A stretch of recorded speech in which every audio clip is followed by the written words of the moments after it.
Selamat datang di channel Alur Donghua. Sebelum menonton, silahkan subscribe, biar Mimin tambah semangat update-nya. Setiap tetes air di Danau Surgawi Netherfrost sangat dingin dan berbasis yin. Itu belum pernah membeku sebelumnya dan pada saat yang sama, bisa juga dikatakan benar-benar tahan karat dan murni. Roh es yang tak terhitung jumlahnya menari di atas Danau Surgawi tetapi tanpa disadari dia menyadari cahaya tak beraturan di tengah-tengah roh es ini. Kilatan pantulan cahaya dari permukaan es. Tidak peduli betapa dinginnya air danau di Danau Surgawi Netherfrost, air itu tidak akan pernah membeku, jadi bagaimana bisa ada es yang bisa memantulkan cahaya? Yunce segera berbalik. Dengan sekali kilat, dia sudah sampai di dekat area di mana dia melihat kilatan es itu. Dengan sekali pandang, dia menyadari bahwa, yang cukup mengejutkan, ada bongkahan besar es yang mengapung tepat di bawah permukaan Danau Surgawi. Cahaya yang dipantulkan es dan permukaan air sangat mirip. Jika seseorang tidak memperhatikan, akan sangat sulit untuk menyadari keberadaan bongkahan es yang dalam ini. Jelas sekali bahwa balok es yang sangat dalam ini telah dibentuk oleh energi dingin tingkat yang sangat tinggi dan mampu ada di Danau Surgawi Netherfrost tanpa menyatu dengan danau itu sendiri. Selain itu, balok es yang dalam ini tidak transparan dan sepertinya dipenuhi semacam kabut aneh. Namun, Yunce hampir tidak bisa melihat gambar buram. Sosok manusia. Apa sebenarnya ini? Balok es yang sangat besar ini adalah sesuatu yang seharusnya tidak ada di tempat ini.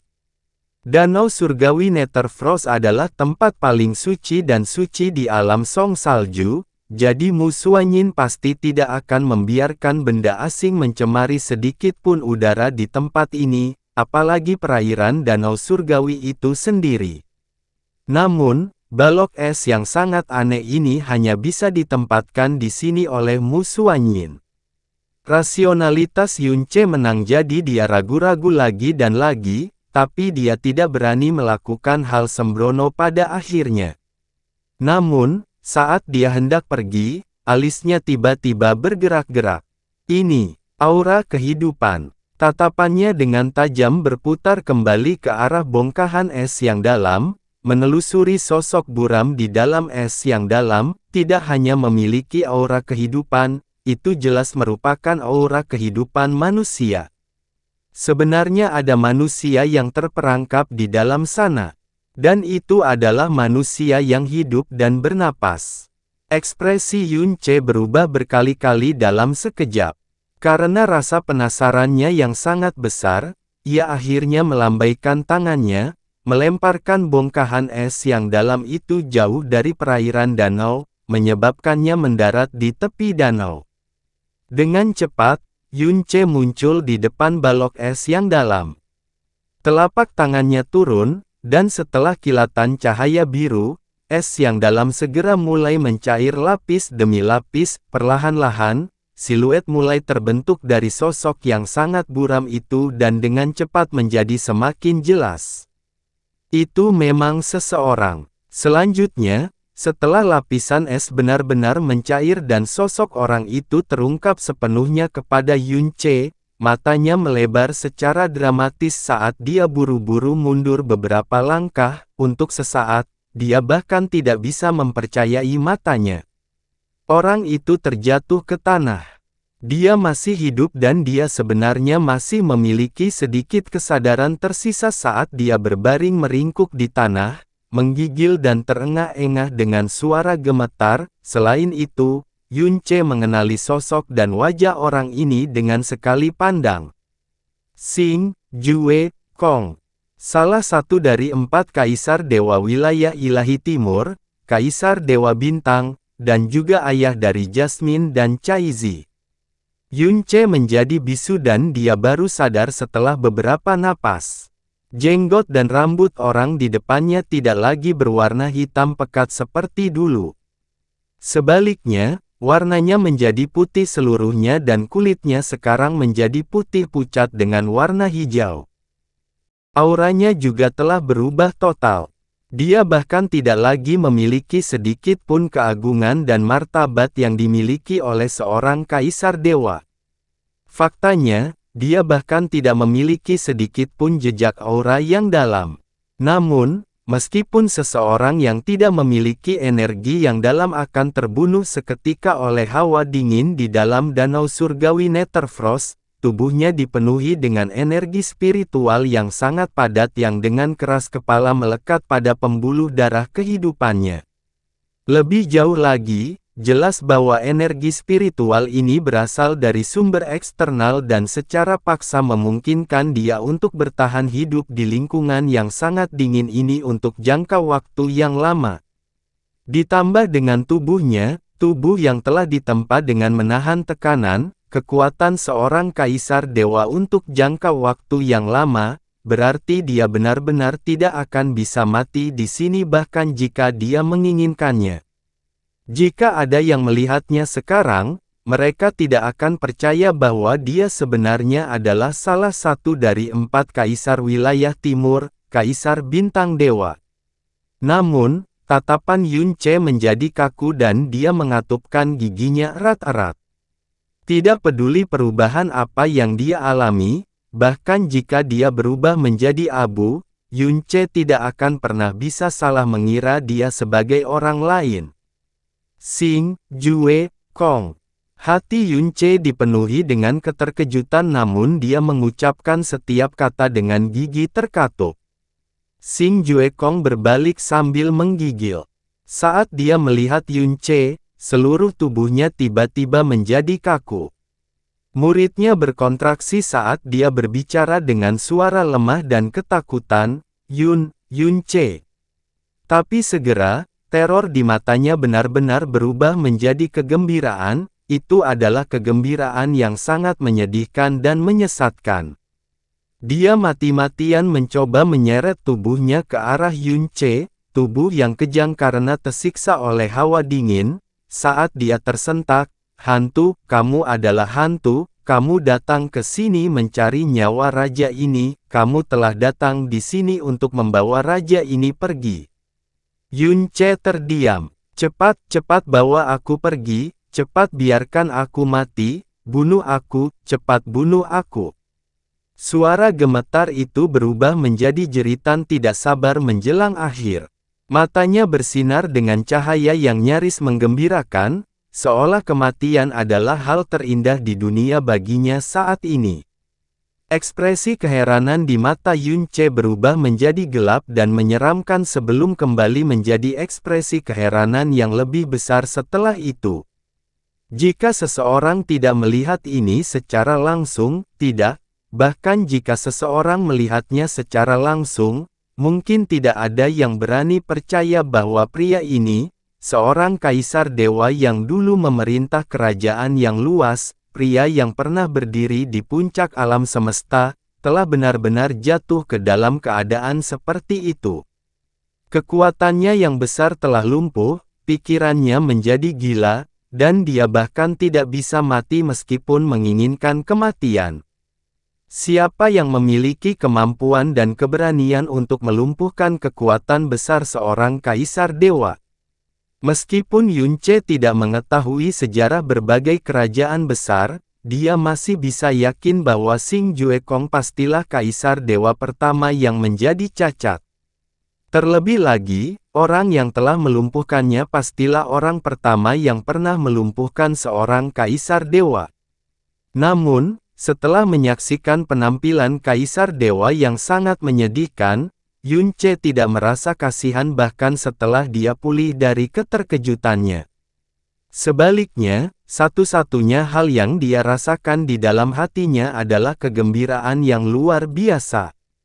Setelah dia menarik napas dalam-dalam, Yun Ce menunduk dan berkata dengan suara dingin, "Penjahat tua Xing, tak disangka akan datang suatu hari di mana kamu berakhir seperti ini. Sepertinya langit pun akan menumbuhkan mata setiap saat dan kemudian." "Itu benar, aku Yun Ce. Namun, sayang sekali, aku bukan hantu." Pikiran Xing Juekong jelas sudah agak gila sehingga butuh beberapa napas sebelum dia menanggapi kata-kata Yun Ce. Setelah itu, kepalanya tersentak ke atas saat matanya yang melebar menatap lurus ke arah Yun Ce, dan gemetar di rongganya, "Bukan, hantu. Tidak, kamu jelas-jelas mati, kamu telah hancur total, kamu bahkan tidak meninggalkan satu bagian tubuh pun." Kata-kata Xing Juekong yang bergetar menyebabkan mata Yun Ce tiba-tiba berubah menjadi gelap dan ganas. Dia tiba-tiba mengambil langkah ke depan sambil menginjak tangan Xing Juekong. Dengan suara yang tajam, tangan kanan Xing Juekong benar-benar hancur dari tulang jari hingga pergelangan tangannya, menyebabkan dia tiba-tiba melolong kesakitan. Yun Ce tidak mengurangi tekanan yang diberikan oleh kakinya saat dia menatap dingin ke wajah Xing Juekong yang kesakitan. Dia berkata, "Apakah kamu sekarang tahu apakah aku ini hantu atau bukan?" "Kamu, Seluruh tubuh Xing Juekong bergetar tapi dia masih tidak bisa meyakinkan dirinya bahwa orang di depannya adalah Yun Ce. Bagi orang lain, jika mereka melihat Yun Ce kembali hidup, mereka hanya akan berpikir bahwa rumor kematiannya salah. Lagi pula, tidak satu pun dari mereka yang secara pribadi menyaksikan kematian Yun Ce. Tapi Xing Juekong secara pribadi menyaksikan Yun Ce berubah menjadi abu, secara pribadi melihat bahwa tidak ada satu titik pun dari dirinya yang tersisa. Tidak perlu kaget begitu, kata Yun Ce sambil tertawa dingin. Jika binatang sepertimu, binatang yang lebih rendah dari anjing atau babi, bisa bertahan begitu lama, lalu kenapa aku tidak bisa hidup sampai sekarang? Namun, meski begitu, tidak buruk melihatmu hidup dalam kondisimu saat ini. Kamu, mata Xing Juekong terus melotot dengan cepat.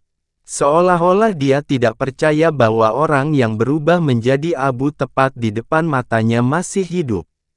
Tiba-tiba, matanya yang kacau sekali lagi bersinar terang.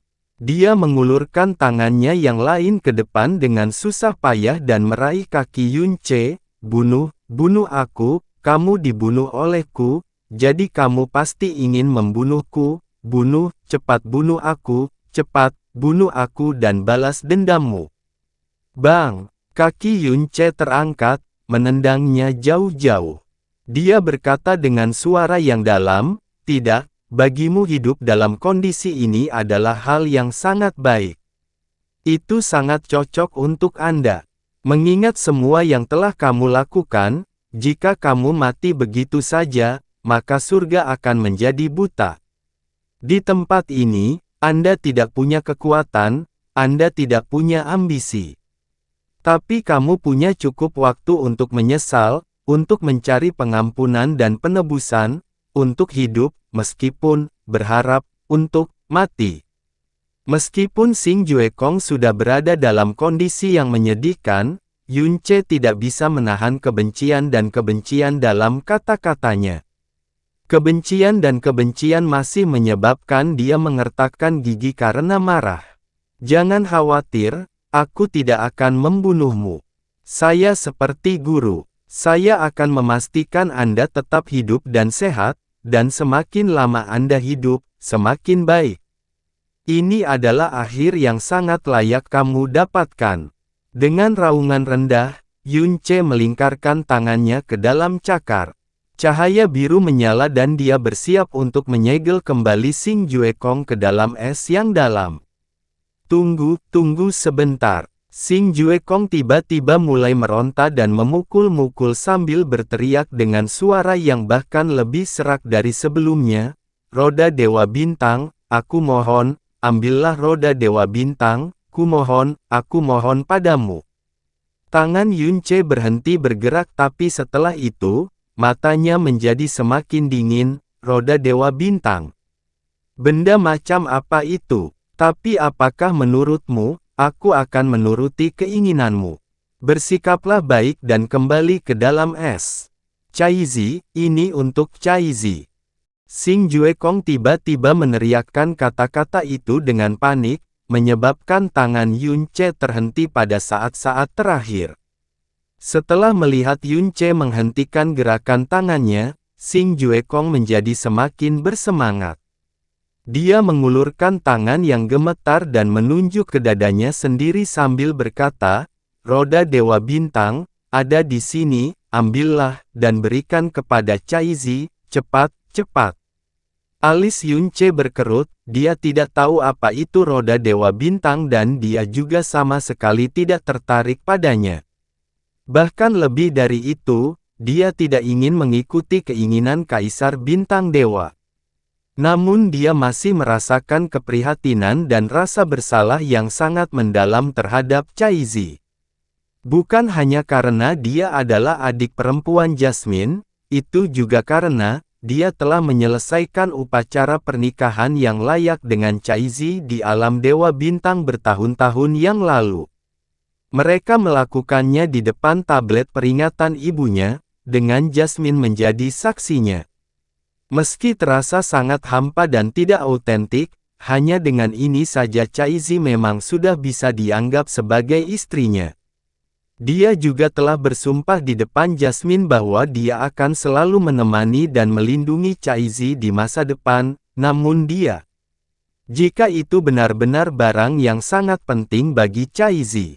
Yun Ce menundukkan kepalanya dan maju selangkah, mengarahkan jarinya ke dada Xing Juekong. Benar saja, dia menemukan ruang independen yang sangat kecil di dalam dada Xing Juekong.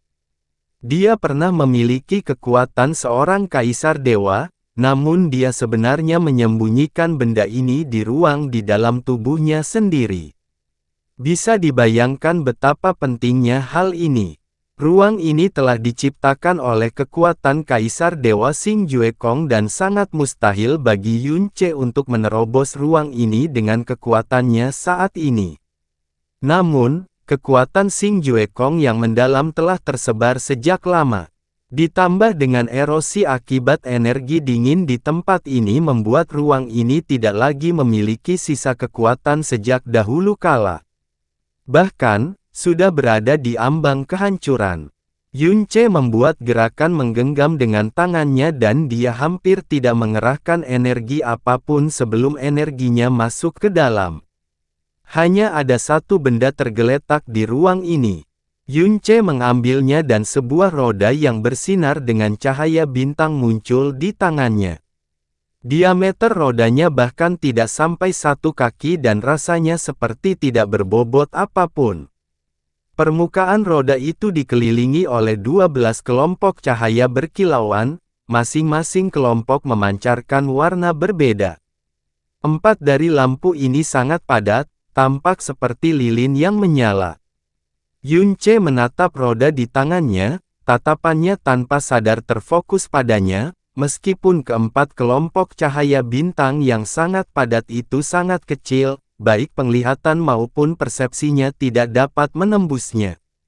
Seolah-olah gugusan cahaya bintang yang tampak kecil itu menyembunyikan dunia yang sangat luas dan tak terbatas. Apa ini? Apa hubungannya dengan Caizi? Yun Ce bertanya dengan suara yang dalam. Saat dia melihat roda di tangan Yun Ce, mata Kaisar Bintang Dewa menjadi kacau dan kabur secara bergantian, sementara ekspresinya berkedip antara santai dan sedih. Dia berkata, "Roda Dewa Bintang adalah artefak dewa kuno terpenting milik Kaisar Dewa Bintang kita. Selama masih ada, kekuatan dewa-dewa bintang tidak akan pernah padam, dan alam dewa bintang juga tidak akan pernah runtuh." Setiap kata-kata Xing Juekong bergetar dan pada suatu saat, tangan Yun Ce mulai mengepal dengan kuat. Dia tiba-tiba mengerti benda apa ini. Itu sebenarnya media yang berisi kekuatan asal 12 dewa bintang dari alam dewa bintang. 12 kelompok cahaya bintang yang berkilauan di permukaannya melambangkan kekuatan ilahi 12 dewa bintang. Terlebih lagi, keempat kelompok cahaya yang sangat padat itu. Itu adalah cahaya yang kembali ke tempatnya karena jatuhnya Dewa Bintang 4. Keempat kelompok cahaya bintang ini masing-masing berhubungan dengan asal surgawi yang jatuh, kekuatan surgawi, racun surgawi, dan kepala surgawi yang lumpuh. Alasan terpenting kekuatan alam Dewa Bintang adalah keberadaan 12 Dewa Bintang. Selanjutnya, setelah Dewa Bintang jatuh atau mencapai akhir masa hidup alaminya, kekuatan Dewa Bintang dewa mereka tidak akan hilang setelah itu. Dan kekuatan asal akan kembali ke medium dan menemukan orang berikutnya yang cocok dengan kekuatannya. Setelah itu, warisan itu sekali lagi akan ditransfer dan Dewa Bintang baru yang perkasa akan dilahirkan kembali dalam waktu yang sangat singkat. Di alam bintang atas, mengasuh seorang guru ilahi mengharuskan mereka menggunakan seluruh kekuatan mereka dan seringkali hal itu masih bergantung pada keberuntungan. Namun di alam Dewa Bintang, akan selalu ada 12 Dewa Bintang yang perkasa, dan alam raja lainnya juga sama. Ini juga merupakan alasan mengapa mereka adalah dunia raja yang selalu berdiri di puncak kekacauan primal. Ketika Yunce pertama kali memasuki alam dewa dan mendengar Mu Xuanyin dan Mu Bingyun berbicara tentang alam raja, dia mengetahui tentang keberadaan warisan. Namun dia tidak pernah menyangka bahwa media ini ternyata sekecil itu. Tidak, dibandingkan dengan itu, satu hal yang lebih mengguncangnya adalah bahwa fondasi warisan alam Dewa Bintang, artefak kuat yang membentuk inti alam Dewa Bintang, sebenarnya sedang dipegang olehnya saat ini. Sekarang setelah Yunce memegangnya, itu berarti dia memegang garis hidup alam Dewa Bintang, masa depan mereka, nasib dan kelangsungan hidup mereka. Roda Dewa Bintang, benda terpenting di alam Dewa Bintang, benda yang tidak boleh disentuh oleh orang luar meskipun mereka sendiri mati. Namun Xing Juekong menyerahkannya kepada Yunce atas kemauannya sendiri. Ini karena dia tidak punya pilihan lain. Kamu benar-benar memberikan hal yang begitu penting kepadaku. Yunce memegang roda Dewa Bintang dengan erat dan meskipun beratnya hampir tidak ada, seluruh takdir kerajaan menekan tangannya. Jika dia tidak memberikannya kepada alam Dewa Bintang, bertahun-tahun kemudian, setelah jatuhnya Dewa Bintang terakhir, tidak akan ada lagi Dewa Bintang atau alam Dewa Bintang di alam semesta ini. Wajah Xing Juekong berubah tajam. Bagaimana dia bisa menyerahkan hal seperti itu kepada Yunce, tapi dia benar-benar tidak punya pilihan lain dalam masalah ini. Dia berkata, kekuatan suciku telah dilumpuhkan, jadi roda Dewa Bintang telah menjadi benda tak bertuan. Serahkan pada Caizi, kecocokannya dengan kekuatan suci serigala surgawi bahkan melebihi milik Sisu, biarkan dia mengendalikan roda Dewa Bintang, dan jadilah Kaisar Dewa Bintang berikutnya. Di antara semua Dewa Bintang, Caizi adalah yang termuda dan dia juga memiliki pengalaman paling dangkal. Jadi dia bukanlah orang yang cocok untuk mengambil alih roda Dewa Bintang atau mengambil alih sebagai Kaisar Dewa Bintang. Namun, meskipun pikiran Kaisar Dewa Bintang berada dalam kebingungan dan kekaburan, dia masih bisa memahami bahwa satu-satunya cara dia bisa membuat Yunce menyerahkan benda ini kembali ke alam Dewa Bintang adalah melalui Caizi. Hehehe, Yunce tertawa dingin. Sekarang sudah begini, kamu sebenarnya masih ingin menyanderaku atas hubunganku dengan Caizi. Dan Anda masih ingin Caizi memikul masa depan alam Dewa Bintang di pundaknya. Apakah kamu layak? Kamu tidak layak. Kamu bahkan tidak cukup layak untuk menyebut namanya. Tatapan Xing Juekong terkulai ke bawah dan bibirnya bergetar. Rasa dingin yang menyelimuti jiwanya jauh melebihi rasa dingin yang menyerang tubuhnya. Dia berkata dengan nada sedih, aku tahu aku tidak layak menjadi seorang ayah. Anda salah.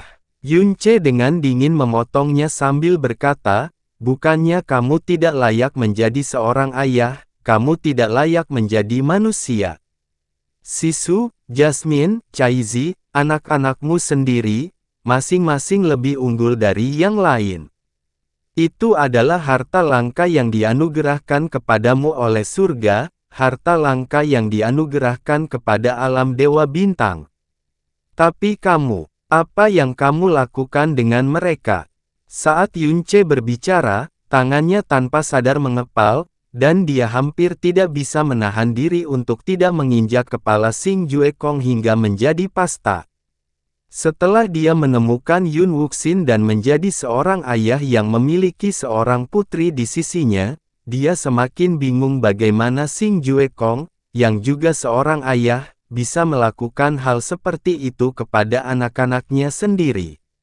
Setelah hidup dalam jangka waktu yang lama dan mencapai puncak tertinggi, akankah manusia benar-benar menjadi seperti ini? Ya, saya tidak layak. Tidak layak menjadi seorang ayah, tidak layak menjadi manusia, kata Xing Juekong dengan suara yang menyedihkan. Tapi, setidaknya, aku tidak bisa membiarkan alam dewa bintang dihancurkan dengan tanganku sendiri, aku tidak bisa mengecewakan leluhur dan nenek moyangku. Hehehe, seolah-olah Yunce telah mendengar lelucon besar saat dia berkata, mendengar kata-kata itu keluar dari mulutmu sungguh menggelikan. Seberapa agung keberadaan alam dewa bintang sebelumnya. Namun itu hancur dalam satu malam. Dan siapa sebenarnya dalang di balik semua ini? Anda telah mengecewakan leluhur dan nenek moyang alam dewa bintang sejak lama, dan setelah Anda mati, bahkan jika mereka harus menerobos ke neraka, mereka masih akan berebut siapa yang akan mencabik-cabik Anda dan menjadikannya agar Anda tidak akan pernah bisa bereinkarnasi. Tubuh Xing Juekong lemas dan bergetar, matanya suram dan kalah seperti mata orang mati.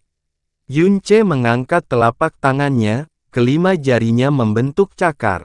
Roda Dewa Bintang lenyap di tangannya dan dia berbalik, tidak menatap Xing Juekong lagi. Dia dengan dingin berkata, karena roda Dewa Bintang ini sudah ada di tanganku, apakah aku membuangnya, menghancurkannya, atau memberikannya kepada Chaizi? Aku akan membuat keputusan akhir tentang bagaimana roda itu akan digunakan di masa depan. Adapun kamu, meskipun aku sangat ingin mematahkan tulangmu dan menyebarkan abumu, jangan khawatir, aku tidak akan membunuhmu.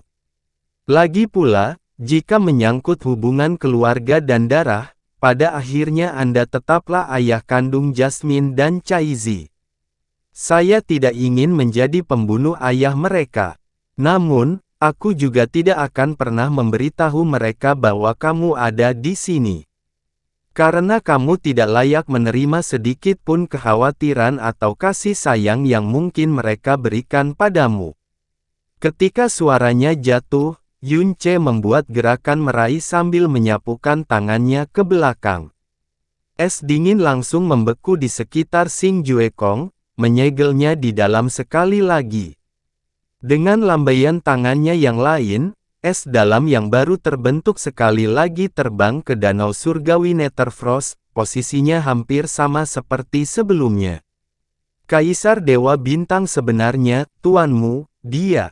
Heling tidak begitu tahu bagaimana mengungkapkan keterkejutan yang merajalela di hatinya. Bahkan tanpa memperhitungkan kekuatan asli Xing Juekong yang tangguh dan tak tertandingi, bahkan jika alam Dewa Bintang telah dihancurkan oleh Jasmine, masih ada cukup banyak Dewa Bintang dan tetua Dewa Bintang yang tersisa, dan mereka masih tetap merupakan kekuatan yang sangat menakutkan, bahwa tidak ada yang berani memprovokasi. Tapi Xing Juekong, sebenarnya telah dilumpuhkan oleh seseorang. Dan dia bahkan telah dilempar ke tempat ini, disegel dalam es. Dia bahkan tidak diperbolehkan mati. Jika masalah ini terungkap, mereka tidak dapat membayangkan betapa besar keributan yang akan terjadi. Dia seharusnya sudah berada di sini sejak 3 tahun lalu, kata Yun Che dengan suara rendah, guru takut aku akan melihatnya, jadi dia baru saja menyegelnya dan melemparkannya ke danau surgawi. 3 tahun yang lalu, bahkan seseorang sekuat Yue Wuya telah mati di tangan Jasmine, jadi orang bisa membayangkan bahwa Xing Jue Kong pasti menderita beberapa luka yang sangat serius, dan kekuatannya yang dalam telah sangat rusak dan terkuras pada saat itu. Ditambah dengan rasa putus asa yang melanda para anggota alam Dewa Bintang karena kehancurannya, hanya pada saat inilah guru mungkin bisa mengandalkan kaskade pemisah bulan untuk memberikan pukulan telak pada Xing Jue Kong dan membawanya ke sini.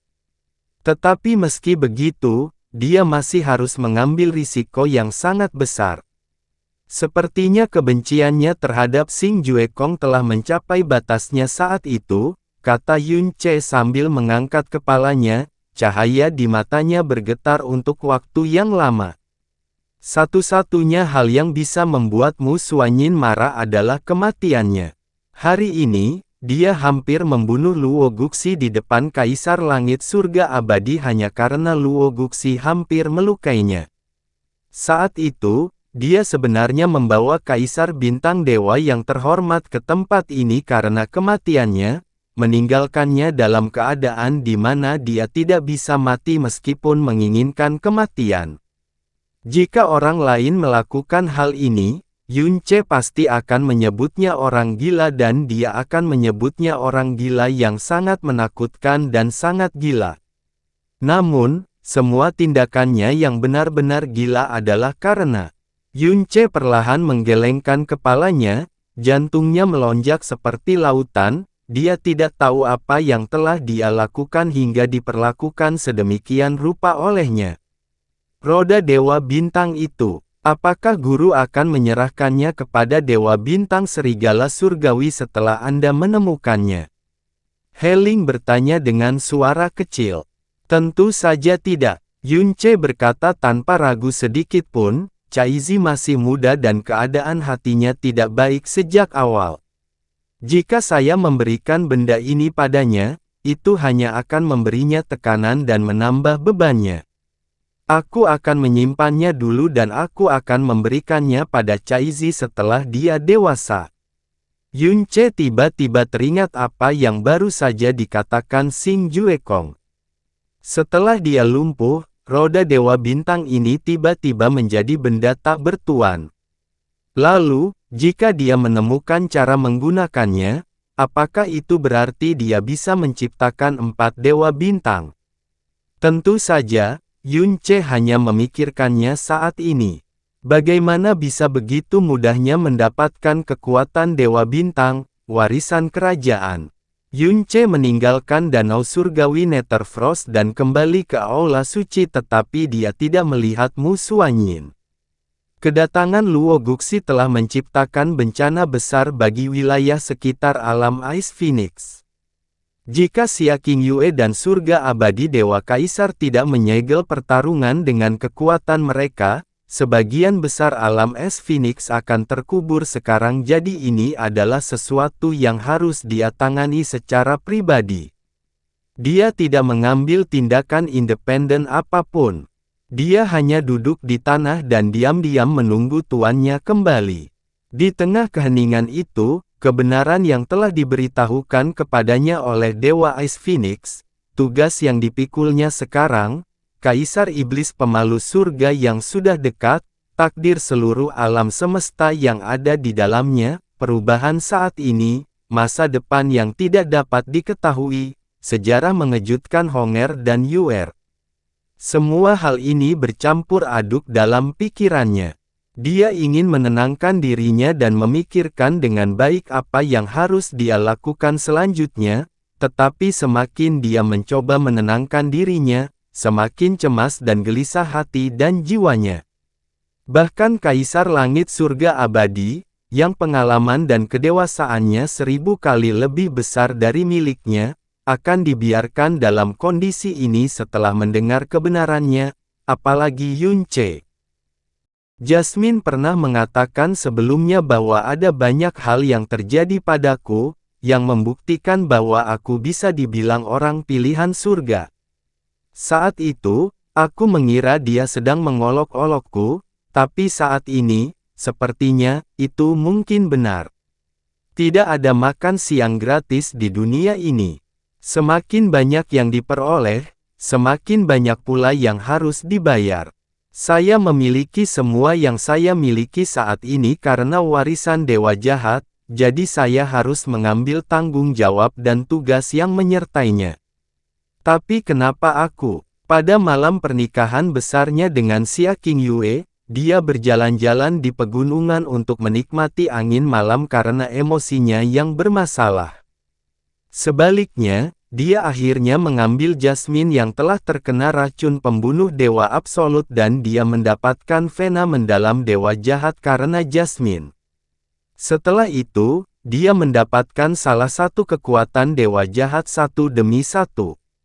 Benih api dewa jahat, benih air dewa jahat, benih petir dewa jahat, dan benih kegelapan dewa jahat. Dia juga bertemu dengan dua putri dewa jahat, Honger dan Yuer. Terlebih lagi, semua hal ini, apakah itu benih dewa jahat atau Honger dan Yuer, itu bukanlah sesuatu yang dia temukan setelah mengeluarkan banyak usaha. Mereka semua secara sukarela muncul dalam hidupnya, satu demi satu kebetulan. Apakah memang ada yang namanya bimbingan takdir? Namun masalahnya di sini adalah semua pikiran dan tindakannya sepenuhnya didasari oleh kemauannya sendiri, dia tidak pernah merasa diganggu atau dikendalikan dengan cara apapun. Yunce diam-diam merenungkan semua hal ini saat pikirannya berubah dari kebingungan menjadi kabur. Sebelum dia menyadarinya, keadaan berubah menjadi keheningan total, dan dia benar-benar tertidur seperti ini. Dan dia mengalami mimpi yang sangat aneh setelah itu.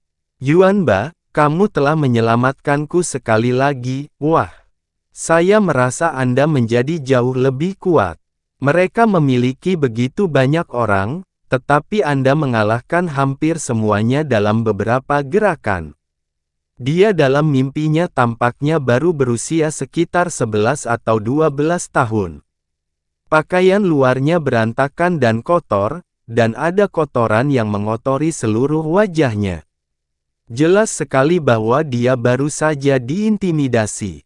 Ini terjadi ketika dia masih muda, jadi itu adalah sesuatu yang sering terjadi.